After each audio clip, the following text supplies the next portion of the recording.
बिस्मिल्लाहिर्रहमानिर्रहीम।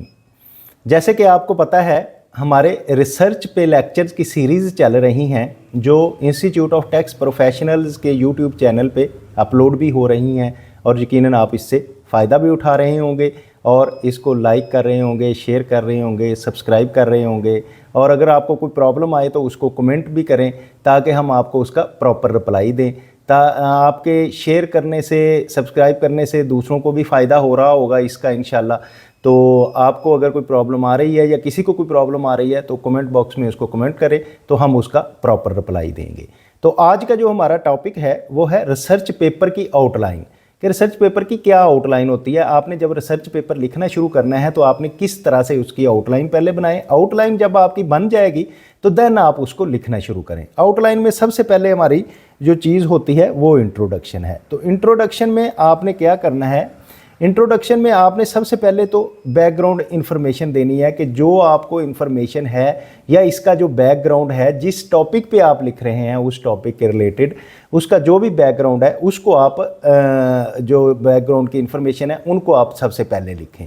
फिर आप उस रिसर्च प्रॉब्लम और क्वेश्चन, क्योंकि जब किसी भी रिसर्च को हम स्टार्ट करते हैं तो उसके लिए एक रिसर्च क्वेश्चन होता है या रिसर्च प्रॉब्लम उसको कह लें, वो होता है जिसको हम एड्रेस करते हैं और उस पर हम रिसर्च करते हैं। तो वो भी इंट्रोडक्शन का हिस्सा है, बी पार्ट है रिसर्च प्रॉब्लम और क्वेश्चन। जो भी आपका रिसर्च क्वेश्चन है उसको फ्रेम करें और उसका भी बैकग्राउंड लिखें और उसके लिए किस तरह से उसको आपने एड्रेस करना है और कैसे इस पर रिसर्च करनी है। फिर आपकी जो रिसर्च है, जो इसका सेक्शन सी है, वो सिग्निफिकेंस ऑफ द रिसर्च, कि अब आपने कॉपी पेस्ट नहीं करना, पीछे ये हुआ तो हमने ये कर दिया, नहीं, आपकी कोई सिग्निफिकेंस होनी चाहिए, उसमें कोई अलहदा से आप क्या कंट्रीब्यूशन क्या है, आप उसमें गैप क्या है जो आप फिल करना चाह रहे हैं, दूसरों से इसमें क्या चीज़ मुनफरद है जो आप करना चाह रहे हैं, तो वो आपने इसमें बयान करनी है इंट्रोडक्शन में। तो इंट्रोडक्शन के बाद सेकंड पार्ट आ जाएगा लिटरेचर रिव्यू का। तो लिटरेचर रिव्यू पे हमारे लेक्चर्स में काफ़ी बातें हो चुकी हैं, लेकिन इसमें भी हम बताते हैं कि आपने क्या करना है। इसका सेक्शन ये है overview of the relevant literature. पहली तो बात यह है कि आपका जो रेलेवेंट लिटरेचर है उसका आप सबसे पहले ओवरव्यू करें, उसको आप पढ़ें, उसके रिलेटेड आर्टिकल्स पढ़ें, उसके रिलेटेड बुक्स जो भी चीज़ें हैं आपके पास उसको लिटरेचर को रिव्यू करें। फिर आपकी कुछ थ्योरी होगी, आपका लिटरेचर जो पेपर आपने लिखना है उसकी कोई थ्योरेटिकल बैकग्राउंड होगी, ठीक है। तो की थ्योरीज और कंसेप्ट्स जो हैं वो आपने मेंशन करने हैं कि कौन सी थ्योरी है जिस पे आप रिसर्च करना चाह रहे हैं और किस थ्योरी को ये रिसर्च सपोर्ट करेगी या किस थ्योरी को आप वेरीफाई करना चाह रहे हैं। तो आपने अपनी थ्योरी इसमें बयान करनी है और थ्योरेटिकल पर्सपेक्टिव जो हैं वो इसमें लिखने हैं।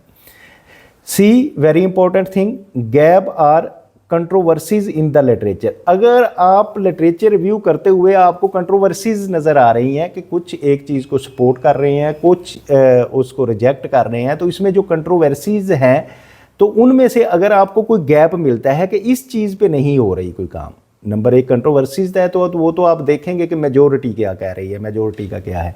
और दूसरी चीज़ है कि आपको अगर उसमें से रिसर्च गैप मिल जाता है तो रिसर्च गैप बल्कि आपने ढूंढना होता है, वो सबसे इंपॉर्टेंट चीज़ है कि आपको जब रिसर्च गैप मिल जाता है तो फिर आपकी कंट्रीब्यूशन उस गैप को फिल करने में लग जाती है।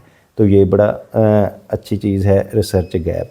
उसके बाद मेथडोलॉजी है कि आपका सबसे पहले तो बात यह है कि रिसर्च डिज़ाइन क्या होगा। सबसे पहले आपने बताना है कि रिसर्च डिज़ाइन क्या है और उसको आप अपने ज़हन में फ्रेम करें या आप अपने सामने ड्रा करें कि कौन कौन से रिलेशन आपने चेक करने हैं, कौन किस पे इंडिपेंडेंट है, क्या डिपेंडेंट है, किसकी मीडिएशन हो रही है, किसकी मॉडरेशन हो रही है, मीडिएशन पे मॉडरेशन हो रही है तो किसकी हो रही है, ये आपने चेक करना है। उसके बाद आ जाता है डाटा कलेक्शन का। जब आपने डाटा कलेक्शन करनी है तो डाटा कलेक्शन करते हुए आपको ये ख्याल रखना चाहिए कि इसमें आपने एथिक्स का ख्याल रखना है, डाटा आपका फेयर होना चाहिए, सही होना चाहिए।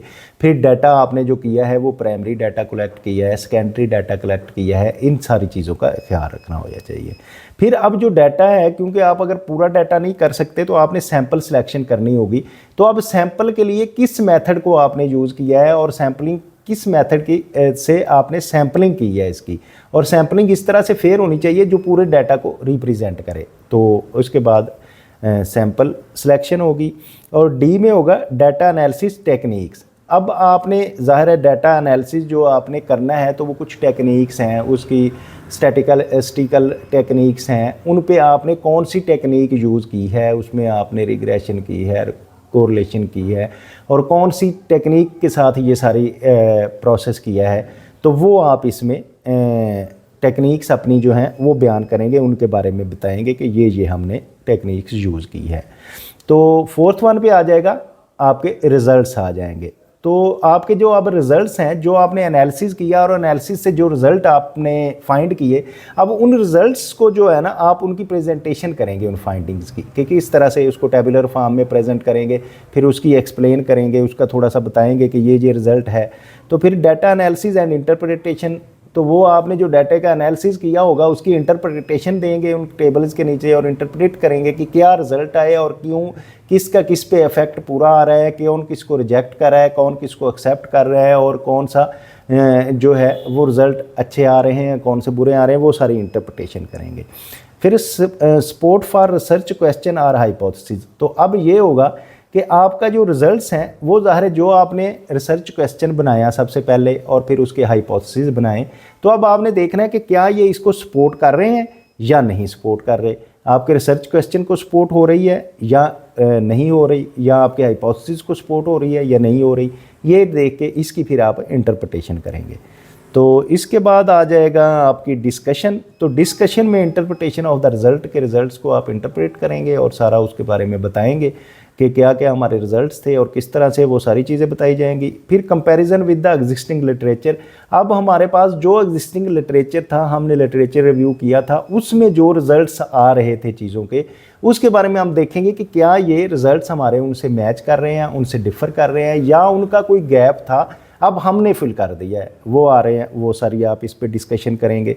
फिर implication and limitation of the study, फिर बाज़ हो सकता है कि आपकी कुछ लिमिटेशंस हों कि क्या क्या आपने इम्प्लाई कर दिया है और क्या क्या लिमिटेशंस ही आप अप्लाई नहीं कर सके, तो वो उसमें बयान करेंगे कि आपका डाटा जो सोर्स था वो ये था, फलां नहीं हो सका, फंड्स की कोई रिजर्वेशन थी वो हो गई, या कोई भी लिमिटेशन आपके पास होगी, तो उस लिमिटेशन को आपने डिस्कशन में मेंशन कर देना है कि मैं जो है मेरा डाटा है इस हद तक, इन कंपनीज़ तक, या इस मेरे यूनिवर्सिटीज़ तक लिमिटेड है, उससे आगे मैंने नहीं देखा। तो ये चीज़ें जो है ना आपने उसमें करनी है।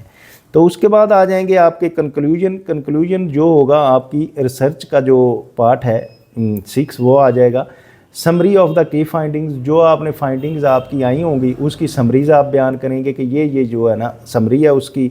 फिर कंट्रीब्यूशन टू द फील्ड, के जिस फील्ड में आप रिसर्च कर रहे हैं इसका मकसद तो रिसर्च का ये है कि आप उसमें कुछ ना कुछ कंट्रीब्यूट करें, तो फिर आप बताएंगे कि मैंने ये इसमें कंट्रीब्यूट किया, इसकी वजह से ये अफेक्ट हुआ इस फील्ड में, या ये फ़ायदा होगा कम्युनिटी के लिए, या इस फील्ड में इस तरह से ये मेरी रिसर्च कंट्रीब्यूट करेगी। पहले ये है, अगर इसको जो इम्प्लीमेंटेशन करने वाले हैं, जो प्रैक्टिशनर्स हैं, वो अगर अप्लाई करेंगे तो इस तरह से उसमें फील्ड में फ़ायदा होगा, वो आप करेंगे।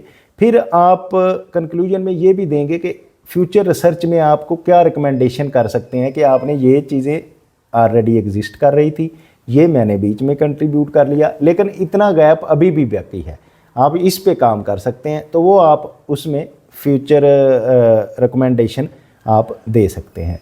तो इन सब के बाद जो लास्ट पे आएगा वो आपका होगा रेफरेंसेस, जो आपने लिटरेचर रिव्यू किया है और जहाँ से आपने ये चीज़ें सारी फाइंड की हैं, तो आप उसको रेफरेंस सारे जो हैं वो प्रॉपर उसके देंगे।